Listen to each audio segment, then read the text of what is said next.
Contingencies.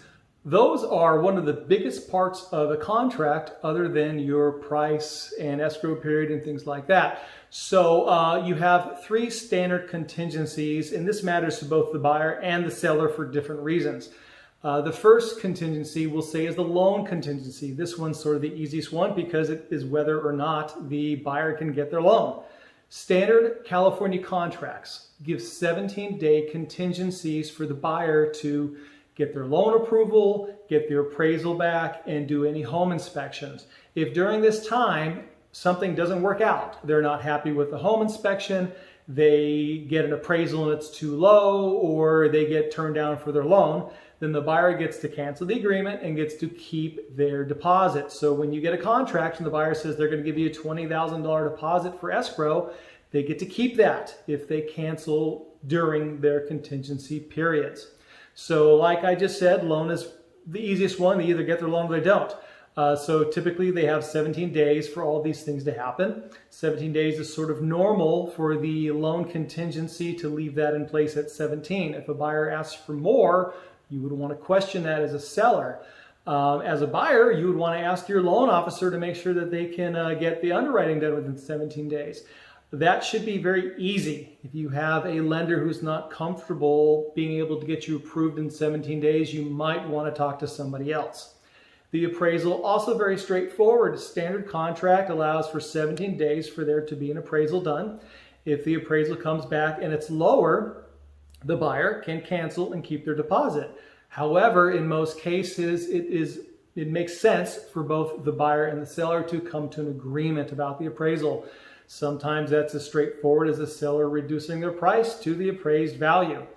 Other times it's the buyer and the seller agree to meet in the middle somewhere or come up with an agreement that is good for both of them. It gets the deal closed, gets the buyer the house they want, but also means the seller isn't giving up too much of what they had originally contracted for. So it really just depends on both parties and where they're willing to come to an agreement on. And then the one that is probably more complicated is the inspection contingency. That also is standard contract, 17 days, but a lot of times, at least when I'm on the seller side, I like to cut that down to 10 days. When I do my counter offers, I'll say, hey, let's make this inspection period only for 10 days.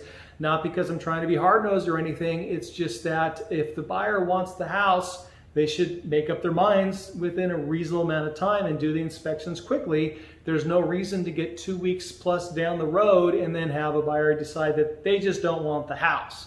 So perfectly reasonable to shorten that period, also making an allowance that if they, for whatever reason, cannot schedule that home inspection and get the report back because of outside factors, well then, there should be some lenience there. Everybody should be working together. So as far as the inspection is concerned, most people think of that as the home inspection. That's the home inspector coming out. He checks out the house. He goes through everything, comes up with everything that might be wrong with it, presents that to the buyer. That is not all that includes. It includes being able to review the title report. It includes being able to review public records. They could sit and park out front of the house and stare at it for 24 hours. That's well within the rights of inspecting, investigating a property. So there's all kinds of ways that a buyer can look at the property, though the most traditional one is just your standard home inspection. Either way, I really do think that it behooves both parties to make that a shorter period, just so that it takes out the uncertainty of a buyer changing their mind honestly at the last minute. So when I do my contracts, when I'm working with the seller, I typically leave the loan alone at 17 days, maybe request a 14-day loan approval contingency. Appraisal, I like to cut down to 14 days, really because it should not take longer than that for an appraisal. And then the inspection contingency, 10 days, I think is important just so that the buyer knows that they've made a decision already by making the offer, but it's important to back up that decision by removing their contingency after 10 days.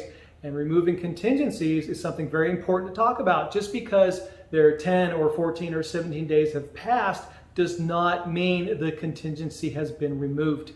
In California, the buyer has to, in writing, sign off and say, I remove my contingency even after that period has passed. That's a red flag when a buyer won't remove their contingency in writing after the period has passed. unless there is a very valid circumstance for that. Sometimes buyers have an issue that needs to be brought out into the open so both parties can discuss and work out an arrangement. Or sometimes, unfortunately, the buyer just has cold feet in the sense that they're afraid of losing the deposit. They might be fully willing to close on the contract and move forward, but they don't like their loan officer. They're not sure that person can pull it off, and they just don't want to lose $20,000 because it's not their fault.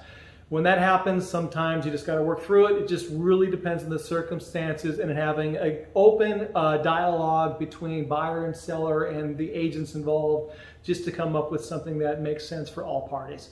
So if you'd like to talk to me about selling or buying a house in Chino Hills or the surrounding communities, reach out to me through my website, danmcgirr.com.